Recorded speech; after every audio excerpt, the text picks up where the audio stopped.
नमस्कार, आप देख रहे हैं अखंड गौरव न्यूज और मैं हूं विनोद गुप्ता। हम दक्षिण भारत के तट पर चल रहे हैं और आज हम मौजूद हैं तमिलनाडु के कन्याकुमारी। हम देख रहे हैं समुद्र की लहरें हमें दिखाई दे रही हैं, अथाह सागर दिखाई दे रहा है और हम इस समय मौजूद हैं समुद्र के बीच में स्वामी विवेकानंद रॉक मेमोरियल पर। हम देख रहे हैं कि स्वामी विवेकानंद जी का ये स्मारक बना हुआ है, हम देख सकते हैं। यहाँ बहुत सारे पर्यटक पूरे भारत देश से आकर के भ्रमण करते हैं, आनंद लेते हैं। ये देख रहे हैं हम इस सागर की लहरें दिखाई दे रही हैं। यहाँ पर हिंद महासागर, अरब सागर और बंगाल की खाड़ी का संगम है। इस अथाह सागर यहाँ दिखाई दे रहा है। ये तमिल भाषा के महान कवि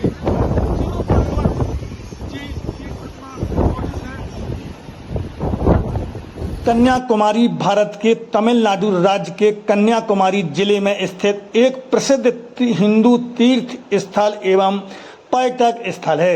यहाँ से दक्षिण में हिंद महासागर, पूर्व में बंगाल की खाड़ी और पश्चिम में अरब सागर का संगम स्थल है, जहां सागर अपने विभिन्न रंगों से मनोरम छटा बिखेरते हैं। दूर दूर तक फैले समुद्र के विशाल लहरों के बीच यहाँ का सूर्योदय और सूर्यास्त का नज़ारा बेहद आकर्षित करता है। समुद्र के बीच में फैली रंग बिरंगी रेत इसकी सुंदरता में चार चांद लगा देता है। भारत के दक्षिणी छोर पर बसा कन्याकुमारी वर्षों से कला, संस्कृति, सभ्यता का प्रतीक माना जाता है। समुद्र के बीच एक द्वीप पर स्वामी विवेकानंद रॉक मेमोरियल स्थापित है, जो आज एक लोकप्रिय पर्यटक स्थल बन गया है। यह स्मारक बाबा थोराई की मुख्य भूमि से लगभग 500 मीटर की दूरी पर स्थित दो चट्टानों में से एक पर स्थित है। इसे 1970 में स्वामी विवेकानंद के सम्मान में बनाया गया था। बताया जा रहा है कि स्वामी विवेकानंद को इसी चट्टान पर ज्ञान प्राप्त हुआ था। किंवदंतियों के अनुसार इसी चट्टान पर देवी कन्याकुमारी पार्वती ने भगवान शिव की भक्ति में तप किया था। स्मारक स्थल पर एक ध्यान कक्ष निर्मित है, जिसे ध्यान मंडपम के नाम से जाना जाता है। आगंतुकों के ध्यान करने के लिए स्मारक से भी जुड़ा हुआ है। मंडपम की डिजाइन में पूरे भारत से मंदिर वास्तुकला की विभिन्न शैलियों को शामिल किया गया है। चट्टानें लेकाद्वीप सागर से घिरी हुई हैं। स्मारक में दो संरचनाएं हैं, विवेकानंद मंडपम और श्रीपाद मंडपम। एकनाथ रानाडे ने विवेकानंद स्मारक मंदिर बनाने में विशेष योगदान दिया था। एकनाथ रानाडे राष्ट्रीय स्वयंसेवक संघ के सरकारवाह थे।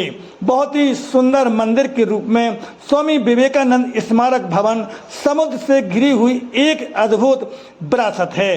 स्वामी विवेकानंद के संदेशों को साकार रूप देने के लिए ही 1970 में एक विशाल शिला पर भव्य स्मृति भवन का निर्माण किया गया।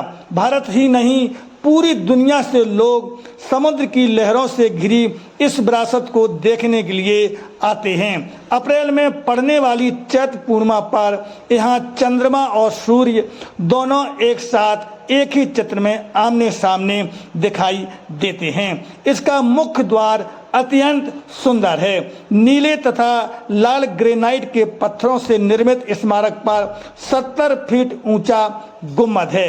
यह समुद्र तल से करीब 17 मीटर की ऊंचाई पर एक पत्थर के टापू की चोटी पर स्थित है। यह स्थान 6 एकड़ के क्षेत्र में फैला है। यह स्मारक दो पत्थरों के शीर्ष पर स्थित है और मुख्य द्वीप से लगभग 500 मीटर की दूरी पर है, जो समुद्र के भीतर दूर से ही दिखाई देता है। सूर्योदय और सूर्यास्त के समय बहुत ही सुंदर लगता है। भवन के अंदर 4 फीट से ज्यादा ऊंचे प्लेटफॉर्म पर संत स्वामी विवेकानंद की मूर्ति है। यह मूर्ति कांसे की बनी हुई है, जिसकी ऊंचाई 8.5 फीट बताई जा रही है। इस स्मारक के निर्माण में लगभग 650 कारीगरों ने 281 दिनों तक रात दिन श्रमदान किया था। कुल मिलाकर 78 लाख मानव घंटे स्मारक को आकार देने में लगे।